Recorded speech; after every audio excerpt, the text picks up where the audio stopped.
You are listening to the Mohua Show, where it's all about celebrating the Junoon among changemakers and their journey. You might spend days and nights working on a creative idea which you think is great, and the client, listens to you and then says, Maza nahi aaya. So, what do you call someone who spent decades ruling Indian advertising, then walked away to reinvent himself as an actor, creator, author, and quite literally a nut about English? If you work in advertising, you know that at times you get so frustrated because you come up with ideas. So when I left advertising, I won't lie, it was unnerving in the beginning. All my friends were from advertising because, I spent all my waking hours in advertising. Suddenly to be like a lone fox and not be surrounded by all these people. And so I was like, I have to create something for myself. So that's why I started the English Nut. I said, I'm going to be my own client on this. So, what do you call someone who spent decades ruling Indian advertising, then walked away to reinvent himself as an actor, creator, author, and quite literally a nut about English? A man whose curiosity led him from boardrooms to bookshops, from ad films to etymology, and from correcting colleagues' grammar to building a community of verbivores online. I had to get that. So today we are going to sit down with the incredible Sumanto Chattopadhyay, the storyteller who can explain why Bluetooth is named after a 10th century king, why boycott comes from someone's misery, and why English in India is far more than just a language. This is a conversation about creativity, reinvention, which is my favorite topic, humility, history, and the secret life of words. So let's dive in. Welcome, Shumanto, and your congratulations for your book, Stories of Words and Phrases. Welcome. Thank you so much, Mohua. Thank you. It's a pleasure being on your show. Yeah. Thank you so Yeah. much. So you stepped away from the top of the advertising world to reinvent yourself as an actor, creator, writer. It's like, like a huge leap. What was the real trigger for this shift? Was it restlessness, clarity, or simply the courage to walk away into uncertainty? Reinvention is always a tough one. So, you know what? I think that in my case, I've always had multiple interests. I've always been interested in writing outside of advertising copywriting. I've always been interested in acting, though with a full-time job, I couldn't do much of it, but I managed to act in a few films and plays. Uh, and I remember starting the English Nut in 2019 because, if you work in advertising, you know that at times you get so frustrated because you come up with ideas. And usually when you have a presentation, especially a pitch to a new client, for example, or even it's a big presentation to an existing client, you might spend days and nights working on a creative idea, which you think is great, and you develop it into a full-fledged campaign. And then, after not sleeping the whole night, you go at 10 in the morning to your presentation, and the client, listens to you and then says, Maza nahi aaya. And so I was like, so I used to say, I have to create something for myself. And I'd always been interested in English. So that's why I started the English Nut. I said, I'm going to be my own client on this. And it's always been about all the content that I create for that is is something that the only test it has to pass is that it's something that I like, uh, rather than trying to be, in advertising, we're always consumer focused, okay, always researching and saying, okay, this, if like a lot of people tell me, why don't you do something on Hindi or Bengali? So first of all, I tell them I'm not the Bengali nut or the Hindi nut, I'm the English nut. But yeah, so I'm meandering a little. Coming back to your question, so when I left advertising, I won't lie, it was unnerving in the beginning because I was saying I'm so used to being surrounded by a huge team and going for these, uh, Which is shoots, big shoots, which was like the part of the job that I really enjoyed, being on a set. And so suddenly to be like a lone fox and not be surrounded by all these people, and not doing the thing that I, for all these years that I woke up and I did every day. In advertising, you work on weekends as well. So like suddenly, so it took me like 6 months to a year to, just to adjust to this new uh, way of living. I mean, it was not just a new way of working, it was a new way of living. And I think for me, the biggest thing was all my friends were from advertising because, I spent all my waking hours in advertising. So I was like, I said, I don't even have friends beyond. So are they still going to have time for me? So I had all these thoughts in my head. But like I said, because I already had these other streams, so to speak, whether it was, uh, and I'd already, by the way, started writing my book. So I had that. I had the English nut.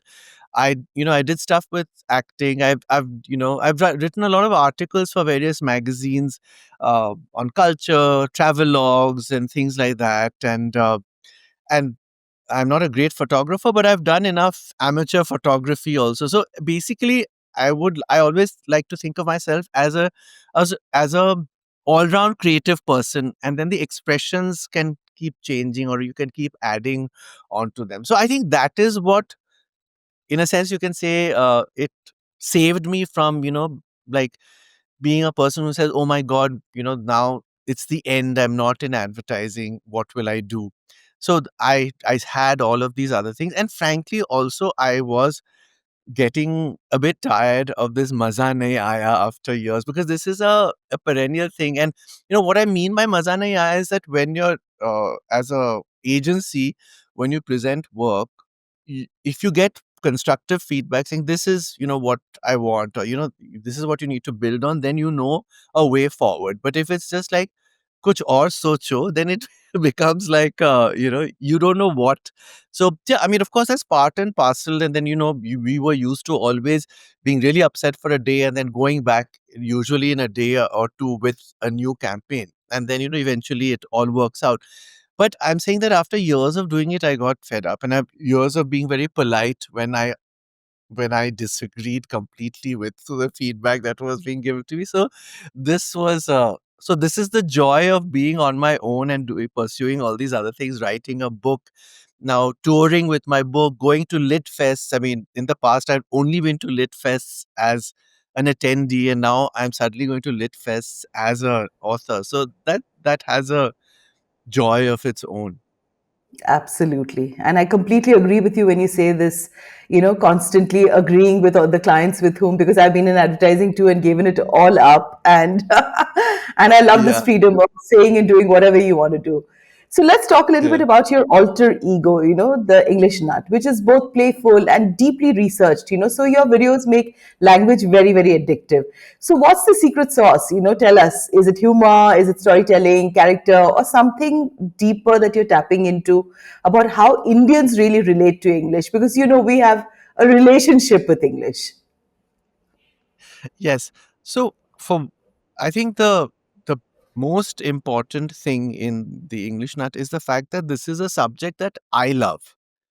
It's a subject that I'm passionate about. So if it wasn't, then I would have been very bored doing that research which I have to do. A lot of people that I've interacted with, either online or met, they think, "Wow, you're a walking encyclopedia," but I'm not.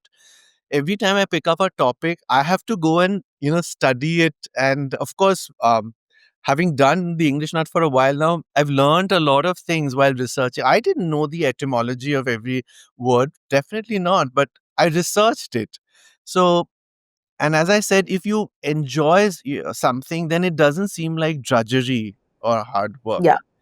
So I think that's what has kept me going as an English nut after like 4 5 years. This is why I'm still excited about doing this every week, is because I enjoy it. And like I said, for me, coming from advertising, where it was always trying to find out what people want, it had to be something that I vibed with. So uh, I've not like I've not tried to dumb it down to get a bigger audience or something like that. But having said that, what I do is, in a lot of my at the end of my videos, I always ask, excuse me, I always ask my viewers for uh, to suggest topics that they want covered. And that's a great thing for me, because it's a good way for me to get new topics to cover. So I do that. Yeah, So it that helps with the is, content. yeah, so that is my consumer friendly avatar, but that's because it helps me, actually.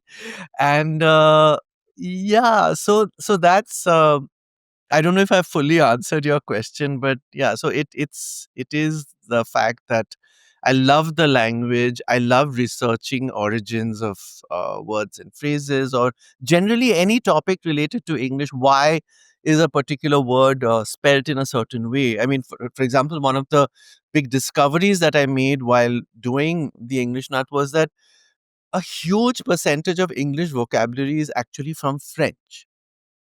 I mean, there are different estimates from one third to half to even more than that, some people say. And the reason for that is in the year 1066, it was the year of the Norman conquest, which was the Normans who lived in Normandy in France, who were they were sort of a mix of the Vikings and local people, and they spoke a version of French.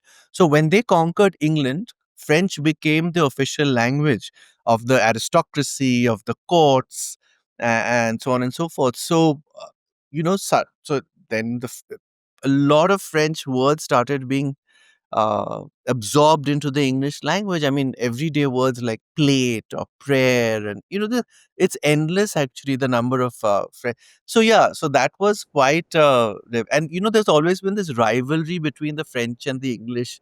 Traditionally, they're supposed to Yeah, kind of of hate each course. other. So I found it quite interesting that because when you take leave without permission in English, they say French leave. It's like and the French have a similar expression, I think, which, you said leave langlais or something like that, which means the same thing. So, yeah, so there has been this kind of a thing, which is the same reason that there are many negative terms in English which use the word Dutch, like Dutch courage, where when you drink a lot when you're scared, you drink a lot to get this false courage. And the reason for that, because the Dutch and the English have fought a lot of wars. They were big rivals at one point in time. So, which is where these, the English attributed these negative things like a Dutch uncle, Dutch courage, Dutch oven, all things which are not quite the right thing or the good thing has Dutch. And similarly, they have words like French leave for the French, because these people were all rivals at one point in time. So yeah, so as you can see, I just get very interested in finding all these connections. And if I may ramble on, and I don't know if I'm allowed to use the word "but" on your podcast, like Of course butt, you are. but yeah. So I follow this guy on social media who talks about Marathi idioms and Marathi in general, and he. So yesterday I saw this. I heard him talking about a particular idiom in Marathi, which I can't tell you the whole thing, but it involved the word "kulle," which he explained means "but." And in Spanish, I've learned Spanish also. Culo is the word for butt. And Spanish and Portuguese have a lot of Oh, I see. similarities. So I looked up it up in Portuguese, and it said that it's an archaic word. It's called cu today, but it was culo. So then I was trying to find, is has the word come into Marathi, because there are many words that we use in every Indian language which are Portuguese, like chavi, is Mm. from Portuguese. This Also, Bengali word Janala. Also, janala, Janala. Janala is very baranda. important. sh- Baranda. the word, as a Bengali, you would know the word shaya. You know the Shaya. word shaya, which means petticoat. Like, I used to hear Yeah. aunts talking about their shaya, and I was Yeah. amazed because I don't do it anymore. But I used to do this Brazilian martial art called capoeira, and in capoeira, it's a very interesting. It was basically the African slaves in Brazil had devised this martial art, and they were not allowed to do anything martial, so they disguised it as dance and song. So as a part of it, it's very rhythmic, and you have to learn these songs, in these slave songs in Portuguese. And so and then I came across this word spelled Saya, but I think they also pronounce it shaya, and it meant skirt. So I suddenly Wow. realized that, okay, that's where it's come. So Oh. I'm always trying to make these connections, and it and even my journey as being fascinated by language started as a kid, when like words like ma and mother, and then in uh, mother is so much like mata, and ma and mom are so similar. So I used to keep harassing my parents that why are these words so similar. At that time I had no idea about the fact that there's this thing called Proto-Indo-European, and most of the Indian as well as the European languages have all been derived from a common root. So yeah, so these things absolutely fascinated me. Another thing that I read this morning, in fact, in the Guardian was it's the headline of the article was Ozempets, and it's Ozempic. They're coming up Yeah. with an injection for obese pets. I mean, can you Oh, imagine? And I was thinking that maybe Ozempets will be a word that will become a part of everyday lingo, in the year ahead. absolutely. Yeah. Yeah. In fact, mm, my I've just done a video for the English Nut, which is on the words of the year. Every year all the like Oxford and all the dictionaries come up with the words of the year. So and it's so dictated by what is the culture of the young, Gen Z or Gen Z. whoever, Yeah. and beyond. So what So, are for the words, example, Sumanto? y- Oxford's word of the year is rage bait, which is Yeah. like Rage, rage. clickbait, but where you Yeah. purposely give a headline like why it's wrong to love puppies or something like that. And it will like really get that angry reaction, but it will make you watch the video. So that's Yeah. rage bait. And Rage, the rage. dictionary.com has come up with a word of the year, which is really fascinating. It's not even a word, it's the numeral 6 and 7, which is not to be pronounced 67, but 6 7. So, and I had to really research this because I had no idea what it was. They themselves say that it's impossible to define this word. But a lot of youngsters, teenagers today, if you ask them, how was the movie? They'll say 6 7. So it's this seesaw movement with the hands, and 6 7, which means, yeah, it's okay or whatever. It's like not committing to a particular thing. And where did it come from? So there's a song called Doot Doot by a group called Skrilla. And they had this word 6 7 in that song. And then there was this kid at a basketball match somewhere in the US who kept chanting 6 7. And somehow that just caught on the internet. So now that boy has become known as a 6 7 kid, and all these teenage kids in America and all over the world are now saying 6 7. And it's like, you're supposed to say it with a bored expression, 6 7, especially to annoy Six, your seven. parents. Yeah. Like whatever they ask you, do you like this girl? 6 7. Did you do your, I mean, how was your test? 6 7. So, Six, yeah. So seven. that's, yeah. So, it's crazy. Like, and I know that when I put a video like this on my channel, a lot of the older audience get very annoyed and they say, we never want to learn this language. We don't want to learn this slang. But the reality is that, today's slang, while most of it will disappear, some of it will become, Yeah, it'll become a way of life it, and it way will of language. become, it will become a part of, I mean, a lot of the words that we use today in formal uh, English was slang at one. Even the word job, jobbery was like doing shady work, and today job is like, Yeah. is a very formal word, or even the word fake. And, all of these were like slang words at one point in time. Uh, Hmm. so I think there And the was other word, an idiot. there's Sorry, another word that a lot of youngsters use is cooked. So whenever they've not been able to do something very like, they I'm say, "Oh my cooked. God, I'm cooked." And it Yeah, took me yeah, some yeah, time to kind of understand because my son keeps using the word cooked. yeah. And the other one, like, yeah, anyway, we'll get to that later. Yeah, so yeah, it's quite something. And I think every generation likes to have their own. I mean, when we were kids, we also had certain slang Yeah, words, whether in Bengali or absolutely. English or Yeah. Hindi, but that What was we yours? used. Tell me what was yours? I remember that people use words like gamma in Bengali. She's like that. That Gamma. that person is gamma. Like, God knows where these words came from. And yeah, who knows.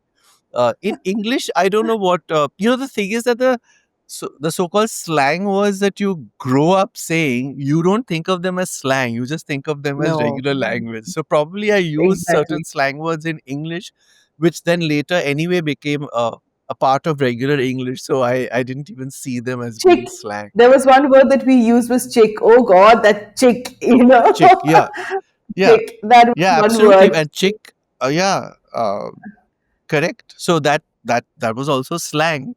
And it's, by the way, I think that word is still there. It's not that it's completely gone, but I don't think Yeah, it's but I because don't it's hear too not many considered people politically correct to use it, correct but any it's longer still, to call a girl yeah, chick. Yeah, a chick. Yeah, yeah, yeah.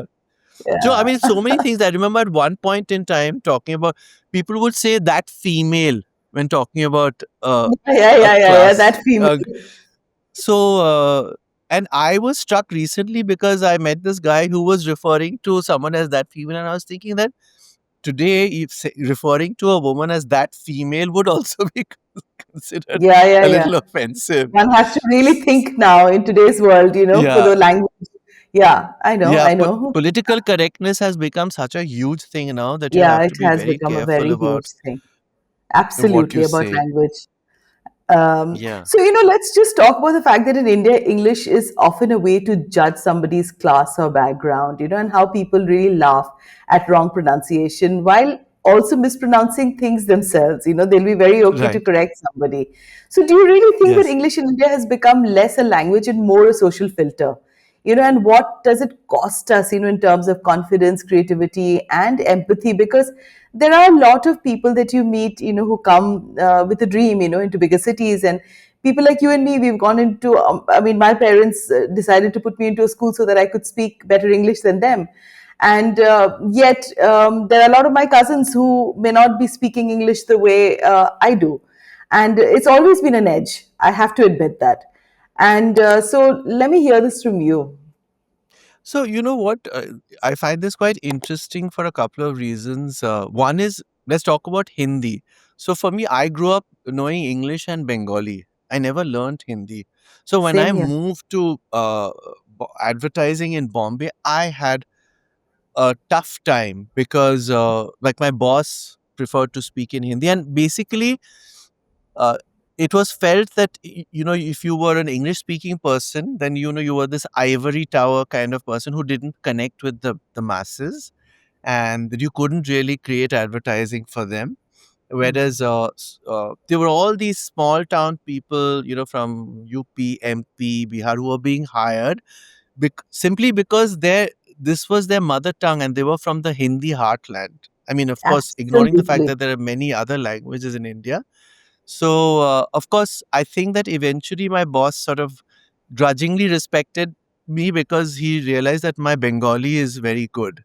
But yeah, so English so for me in my work life, suddenly English was a bad word. And like I said, sometimes even on my social media handles, people say, "Oh, like, what are you, whatever, an Angrez who's come to teach us English, like, why don't you speak in your own language?" And Yeah. a lot of nonsense, like, and sometimes people are so ignorant. This is just a digression, but like, one in a video I was talking about Ayurveda, and this person from, who, obviously from his name, he was somebody from he said, "Why don't you pronounce it correctly? It's Ayurved." So I wrote that actually, in Bengali, we say Ayurved. Should I say it like that? So after that, there was no response. So they're not Cheeky. even aware that when I'm saying something, that is the pronunciation that comes down from Sanskrit. It's not like Hindi. It's not a Hindi word. It's a word that exists in many Indian languages. So anyway, but Absolutely. yes, English definitely is a social filter. It is a huge advantage in society to know English, and we do sort of laugh when somebody makes what is could be a funny mistake in English. But at the same time, it is. I mean, if you look at if you speak to somebody who's from a less privileged background, they all want their children to learn English because it is a passport to success. The It reality is. is that whether you're going to go into a corporate job, whether you want to go abroad, this is the language which is going to help you, right? So That Absolutely. that It is the is the economic reality. mobility. It is the reality, and this is not just in India. And I mean, if you go to Europe today, when I was went to places like Germany as a kid with my parents, very few people spoke English. But today, everybody, whether you go to Scandinavia, all of these places, you can, Yeah. if you look, you need directions or something, it's quite likely that the person, because for them also, it's the same. It's a link language. It's a language that brings economic benefits. Now, yes, we can debate the fact that is it at the expense of Indian languages, and is it unfairly putting somebody at a disadvantage? They may be very good at what they do, but they don't speak English well. Yes, I agree with all of those things. But I think it's just a reality, and I think we all need to be sensitive. I myself have made videos like early in the English Nut, which was poking fun at some of the funny mistakes that Indians make in their English. Now, I was not trying to be superior. I was just trying to create entertainment. The fact that somebody's saying it's in my backside, meaning it's behind me. You know, that's funny. And you hear people saying that, like I was ordering something at a fast food place, and this person said, please collect your food from my backside. So it was like horrifyingly funny. uh, Now I put some of these things in my videos, and which were hugely popular. The funny thing is, it was the very educated, privileged English speaking people said, "How dare you? Who do you think you are?" and all of that. But it was, I don't think somebody, like, once read this quote that if somebody's speaking broken English, it means that they know another language which you don't know. Yeah. So I think that you have to respect that somebody who's speaking broken English, it's their second, third, or in India, it's sometimes their fourth language. Yeah, I don't think that we should, in that sense, look down on somebody or deny opportunities to somebody just because their English isn't perfect. So I totally am on board with that. But at the same time, we shouldn't attack English and politicize Mm. English. As politicians, this is one of their favorite things to do. They say, oh, like somebody recently said, people who speak English will be ashamed of themselves in times to come. A very prominent politician said, and all the politicians talk about, the regional language, the state language. That's what we should promote, and all their children study in English medium schools, so they know the Absolutely. reality. So it just becomes a political weapon. So that is what I'm completely against. I think all languages should exist, and if you look at India today, if you look at platforms like Google, Facebook, they've all, now you can, use all of these in your in Yeah, yeah, your yeah. mother tongue. In the regional And languages, yeah. Yeah. all the statistics show that, use of Hindi, Bengali, Kannada, whatever, is growing by leaps and Mhm. bounds on the internet. Because, today also, what India is, what they call a post literate society. There are people, uh, like my cook in Kolkata. She doesn't speak, I mean, she can't read and write, but every day she goes to YouTube and uses voice commands to look up recipes. So, Yeah. yeah, and which Fine. she has to do in Bengali. Now, that's the Mhm. thing. So, I don't think that Indian languages, at least the mainstream Indian languages, are going to suffer because of English. I think what we should worry about is the fact that, there are these ancient tribal languages which are disappearing because of the number of Yeah. speakers are dwindling, or they are sort of adapting to being absorbed into quote unquote Mhm. mainstream society. So I think those languages are endangered. And I would put my efforts behind preserving those, because when you lose a language, you lose such a huge part of human history. But yeah, I don't think that Absolutely. whether it's English versus Indian languages, I think English to me is also an Indian language, very frankly. Yeah, So absolutely. yeah, I Yeah, mean, yeah, we've been yeah. We using grew it up for with it. centuries. We grew up with it. Yeah, It's yeah. been around for centuries in India. So I don't, and it's officially recognized by our constitution. So Mhm. yeah, I think that it will, despite what politicians say, it's going to be around. It's not going to go away. But yes, we need to be mindful about not putting people who don't know it well at a disadvantage when they are talented at what they do, and simply because they don't know English, they don't get a particular position. I think that's the only wrong thing which we need to address. Yeah, so let's talk about your debut book, Stories of Words and Phrases. A 10th century Danish king lives on inside our phones, while countless others vanish without a trace. So, why do some people achieve accidental immortality through language, and what does that say, about how history chooses what to remember, especially the strange immortality of Bluetooth's king? So it's really hard to know why certain words live on and others don't. I mean, if you remember a few decades ago, when Soviet Union was collapsing and this whole Gorbachev was trying to bring in modernity, and he came up with these terms, perestroika and glasnost, which Yes, is restructuring and openness. And overnight, these words found their way into English and every other language around the world. People talked about perestroika and glasnost because that was a big thing, for the fact that Russia was opening up. And today, these words are gone, you know, uh, or a word like delulu, which I think is going to this is the new word. disappear soon. It's a new Yeah, word, it will disappear soon. So why certain words live on and others disappear so quickly is, frankly, a mystery. I don't know why it sort of appeals to people, but there are historical reasons. So to come back to the word that you mentioned, Bluetooth, um, it wasn't. I mean, it was somebody's nickname. It was the nickname of a 10th century Scandinavian Danish king who happened to have, like I think, a rotten tooth which had this, this blue gray color. And but his claim to fame was that he united the warring tribes of Scandinavia. He reunited Scandinavia. And so when uh, they were hunting around for a name for this technology, which we call Bluetooth today, a technology which, what does it do? It unites the worlds of, the laptop and mobile phone. I mean, your headphone, it connects everything. So they came up with, when they were working on this project, they came up with, and because there were some prominent Scandinavian companies involved, so they obviously knew about this historical figure. So they called it Project Bluetooth.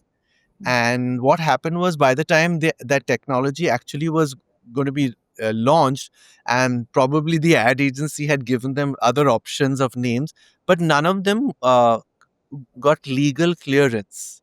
So it was literally the day of the launch, and Bluetooth was the only name that had a legal clearance. So it became Bluetooth, and it caught on. Maybe because Bluetooth sounds so interesting. So I think that might have something to do with it. Like, it's such an odd name, so maybe that's why it stuck, and also that's the name that they gave the technology. So, and since Bluetooth technology has just grown and grown, it's become like yeah. It's a a part and part of parcel of our lives. all of our lives. So therefore, Yeah, that's so now if this Bluetooth technology gets replaced by something else, then this word will die out. But yeah, till then, from that 10th century king till 2025, Bluetooth, is it's a resurgence because it must have become, and it would have only been known in Scandinavia, Bluetooth, and then suddenly because of this technology, it exploded. So I guess that technology is one of the big determiners of the life of a word. So something really interesting is that we're still talking about dialing a phone number. And why do we say that? Because there used to be a rotary dial on those old phones. absolutely. Now we're actually now tapping a number on a Yeah, we are tapping a smartphone number. screen, but we don't say, "Let me tap your number," right? It'll sound odd. Yeah, So it's this is a case very where bad. something which is based on an obsolete technology, but it has still persisted in our language. Whereas other things which were related to, we used to have something called a floppy disk. Yes, we had a Yes, floppy disk. now that floppy disks disappeared. I mean, that technology became outdated. Now that word has also become outdated. So, like, unlike dial, this word died out. But what is very interesting is, in a lot of computers, on depending on which brand of laptop you use, the icon for save is Mhm. actually the The design, is the floppy. shape of that old floppy disk. So it lives on in that icon. Yeah, but it's gone as a word, Amazing. as a term. How Yeah, amazing, Shimanta. I did not even, take notice of that. And you're so right. So, we are actually at a time where, children today are really raised on screens and endless scroll. So I really wonder whether they will experience that slow tactile joy, of discovering words the way our generation probably did, or maybe they will do it better. So is there a new form of curiosity emerging, you feel? Tell me a little bit about the children of today, Gen Z. How are they going to yeah. look at language? So it's on the one hand, they are more connected to the sort of the global uh, society than we ever were, because anything that's Yeah. happening anywhere, they get to see it on social media immediately. So Yes. they have the opportunity to get to learn a lot of different things. But I think if you're completely hooked onto social media as kids are, and even some of us adults are, what happens is it ends up becoming a superficial kind of knowledge, whereas you don't Yeah. dig deep. Like when we had those books, which you're talking about, that the smell of the page, the feel of the Oh, page, and all yeah. of that, and the fact that a big thick book which you kind of read over days, mm, the depth of knowledge, or and even if it's if it's fiction, I mean, there's something that you get out of it which is much deeper. So I think that is definitely a worry, and experts are talking a lot about the mental health effects of social media, the fact that, of course, attention span has been destroyed by this scrolling, but it's Absolutely. not that. It's also this: our minds, our brains were never are not designed to look at, like, to be bombarded with completely different imagery and information every second. So that's what happens when you're scrolling. You're suddenly, so you wake up in the morning and you're on your social media for 10 minutes, and you've looked at like 50 different things, 50 different inputs. So that is uh, not good for our brains. So I think that I hope and I believe that there will be, these things always come in cycles, and I'm hoping that people will slowly wean themselves away, or suddenly reading long passages, long books will again come into vogue. See, books have not died. I mean, people predicted that No. books will die. They've not died. I mean, here I am.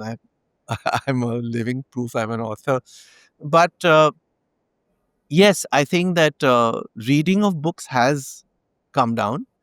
Uh, so I think that this curiosity of it's, I think it's the current curiosity is one linked to instant gratification. I mean, look at it, when we had to find even the meaning of a word. I mean, when I was a child, like, I had a huge dictionary which was almost the same size as Yeah. me.